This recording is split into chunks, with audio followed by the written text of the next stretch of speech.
Probably not you guys, but I have to be the first to confess. I can be really guilty of having a pity party sometimes. I mean, I can really, if I'm not careful, slip into feeling sorry for myself. Now, a number of you are looking at me right now and going, I can see that. But I really can. You know, one thing that helped me, try doing this sometime. I turned 43 years old on October 19th. I know, I don't look a day over 42. I turned 43 on October 19th.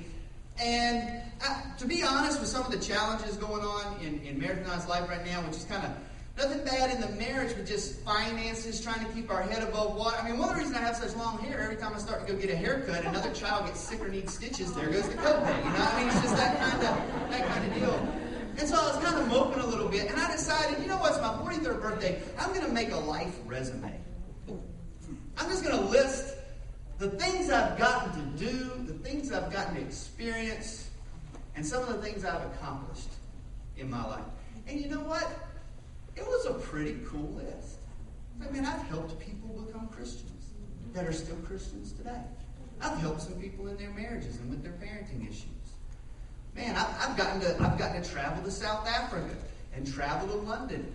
I've gotten to travel to Ethiopia. I've gotten to have 5 beautiful children, 2 of which we got to go to Ethiopia and adopt.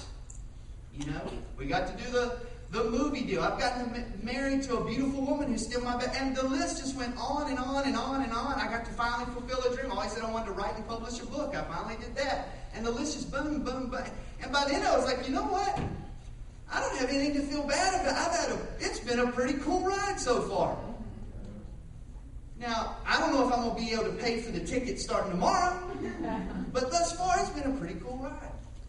And to me, it was just a good way of saying, you know what, I need to start looking at my life a little bit more the way God looks at my life. Amen. He's probably looking at me going, Kendra, I've blessed you so much, man. The moping really gets old. I am a gracious and a patient God. But it's kind of like with one of my children. I won't name which one, but one of my boys. I love him to death, but he can whine with the best of them. And there are times where I'm just like, man, I love you, but please cut out the whining. And I'm sure that's how God looks at me sometimes. I love you to death, but really, if this is going to be your prayer, go watch television or something.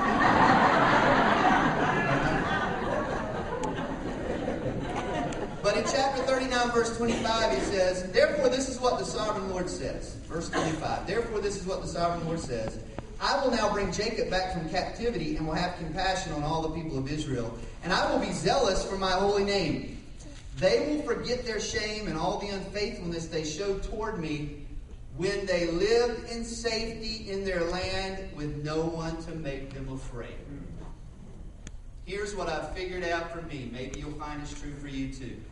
God has figured me out. Kendra, you don't do nearly as well with prosperity as you think you would. You need things to be afraid of. Because what happened with Israel, they didn't perceive any danger. And so how did they respond to that?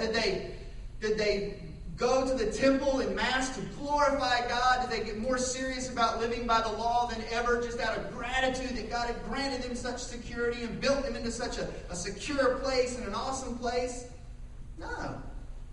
They just started doing their own thing. They kind of forgot about God. Religion became just a thing to do, something that could be compromised on. Because they didn't perceive any danger. There was no need to call on God. There was no need to reassess where they stood with their God. Because life was good. Life was secure. There doesn't appear to be a wolf anywhere. So why wouldn't the lamb wander into the woods to check it out? Right? God knows that for most of us, if not all of us, we need things to be afraid of. And I say, Kendra, God wants us to have faith and not be afraid. You're right. Jesus talks about do not worry in Matthew 6, but the point is this. Understand there are things to be afraid of. But let it drive you to God so that you are not afraid. Does that make sense?